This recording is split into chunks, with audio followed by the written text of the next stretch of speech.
बताइए कि क्या कहना चाहते हैं। मेरा नाम हकीमुद्दीन कासमी है। जमीयत उलमा हिंद एक बड़ी ऑर्गेनाइजेशन है, मैं उसका जनरल सेक्रेटरी हूँ। मुल्क के मुख्तलिफ़ इलाक़ों में इस तरह के हालात पैदा हुई है, उसमें एक रांची भी है जहाँ से 2 जानें चली गई हैं। हमारे प्रेसिडेंट मौलाना महमूद मदनी साहब के मशवरे से रांची आना हुआ। यहाँ हमने DIG साहब से और DC साहब से मुलाकात की। हमारी ये कोशिश है कि जो इस वक्त बदअमनी पैदा हो गई है वो अमन में तब्दील हो जाए, और जिनका जो नुकसान हुआ है नुकसान के एतबार से उनको मुआवजा दिया जाए। ये हमने DC साहब से भी बात की और DIG साहब से भी, और इसी सिलसिले में हम अभी DGP साहब के पास भी जा रहे हैं।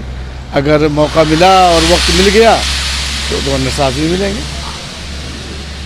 अच्छा, ये कहा जा रहा है कि भारी तादाद में जो लोग आए थे वो बाहर के लोग थे। इस वक्त मैं कुछ नहीं जानता हूँ, ये उनका काम है, वो बताएंगे।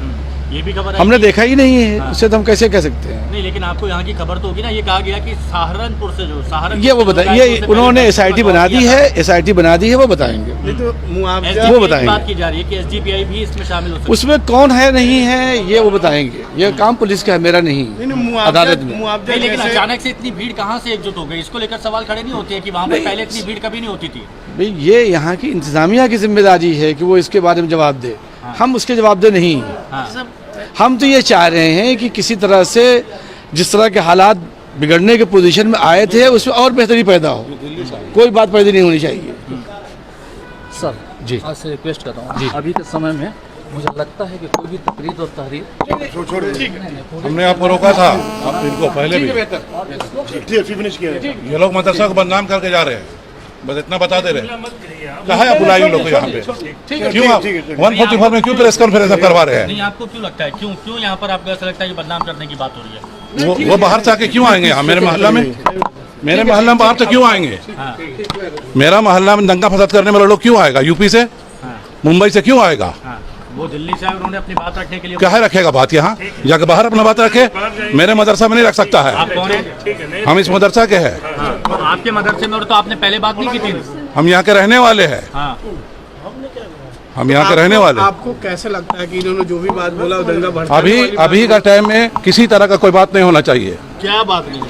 किसी भी तरह कोई बात। क्या कह रहे थे?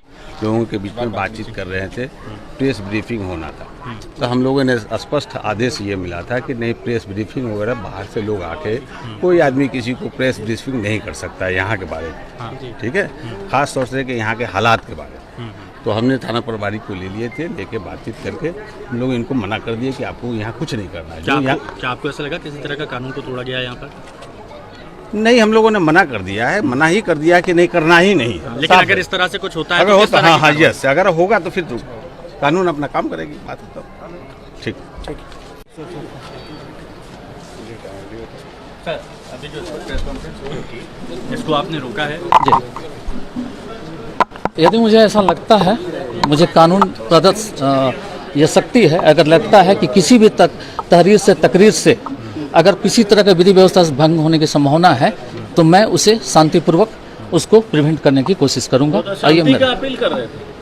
नहीं, फिर भी अभी मैं नहीं चाहता हूं कि अभी यहाँ पर किसी तरह से इस तरह से कोई तकरीर हो। सबको बोलने का अधिकार है ना। है, ठीक है, लेकिन मैं समझता हूँ ये मेरा आपका अपना समझना है, उनका अपना समझना है। मेरे समझ से मैं एज ए पुलिसमैन, मैं यहाँ का थाना प्रभारी के रूप में मुझे अगर लगता है तो मैं इस चीज़ को कर रहा हूँ।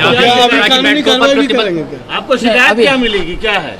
नहीं, अभी एक जगह इतने सारे लोगों के साथ में इस तरह की अपीलें में कई चीज़ें आ सकती है। अभी तो तकरीर जारी थी, इसलिए नहीं कर सकते इस तकरीर में आगे क्या हो सकता है, मुझे संभावना लगी। अच्छा, कानूनी कार्रवाई करेंगे क्या? नहीं, अभी अब देखते हैं, अभी तो हम लोग देखते हैं, उसके बाद।